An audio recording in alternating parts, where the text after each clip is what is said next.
Bismillah. Dakuki était un homme d'amour et de prodige, très attentif à se protéger de ce qui est illicite.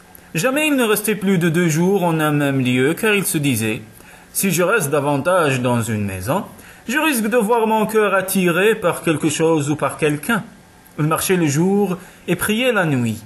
Sa nature était celle d'un ange. Comme il était pur, il était perpétuellement à la recherche d'un pur et adressait à Dieu cette prière. « Ô mon Seigneur, fais-moi rencontrer tes fidèles serviteurs. » Et Dieu lui répondait, « Ô homme pur, quelle soif et quel amour en toi. Mais si cet amour m'est consacré, pourquoi es-tu toujours à la recherche d'hommes? Dakuki, ô mon Dieu, je suis au beau milieu de l'océan, et je cherche une cruche d'eau.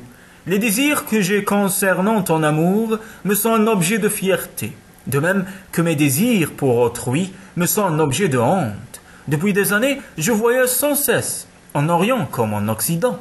Je vais pieds nus sur les chemins remplis de cailloux et d'épines, mais ne crois pas qu'un amoureux se déplace sur ses pieds torturés. Non, c'est avec son cœur qu'il voyage.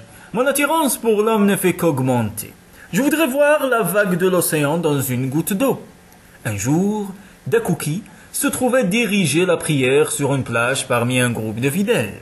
Tout le monde se mit en ligne pour faire la prière du soir, quand soudain, le regard de Dakuki se dirigea vers la mer et il entendit des cris. Il vit au large un bateau ballotté par les vagues. Les passagers, dans l'obscurité, criaient par crainte de sombrer car la tempête soufflait comme Azraël. Même les infidèles et les révoltés avaient repris foi en Dieu et tous se prosternaient désespérés. Voyant cela, Dakuki eut les larmes aux yeux. « Ô mon Seigneur, dit-il, pardonne-leur et porte-leur secours. » Cette prière fut entendue et le bateau fut sauvé, mais les passagers crurent que ceci était dû à leurs propres efforts. Ils croyaient que leur prière avait été acceptée. Comme le renard qui échappe aux griffes du lion, grâce à ses pattes mais reste toujours aussi fier de sa queue. Bref, le bateau accosta au moment même où Dakuki et les fidèles achevaient leur prière. Les fidèles dirent: « Qui a pu faire ce prodige? Serait-ce l'imam qui, pris de pitié, aurait adressé cette prière à Dieu? Ou l'aurait osé interférer avec la volonté divine? » Et quand Dakuki se retourna, il vit que tout le monde était parti. Ils avaient tous disparu, comme des poissons se faufilant dans l'onde.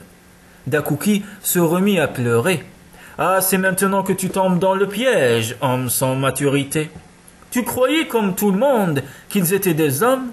Toi, tu les as regardés avec les yeux de Satan, qui dit « Je suis créé à partir du feu et Adam à partir de la boue. » Oh Dakuki, ouvre les yeux, cherche encore jour et nuit, laisse tomber les œuvres de ce monde, cherche les hommes en invoquant son nom.